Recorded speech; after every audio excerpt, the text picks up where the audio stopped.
नमस्कार.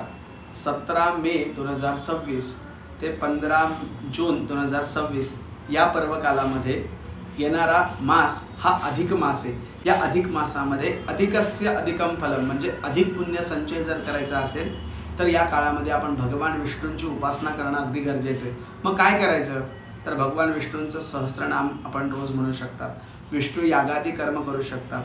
त्या काळामध्ये आपण अन्नदान करा, वस्त्रदान करा, दीपदान करा, गंगादी तीर्थ नद्यांचं स्नान करा आणि आपली मनोवृत्ती ही शुद्ध करण्यासाठी प्रयत्न करा.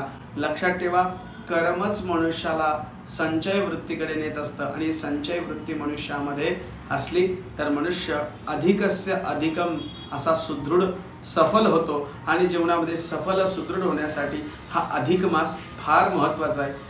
या काळामध्ये आपण सगळ्यांनी आपली पुण्यकर्माची संचयाची गाठोडी ही नक्की भरून घ्या आणि भगवंताचे कृपा आशीर्वाद प्राप्त करून घ्या.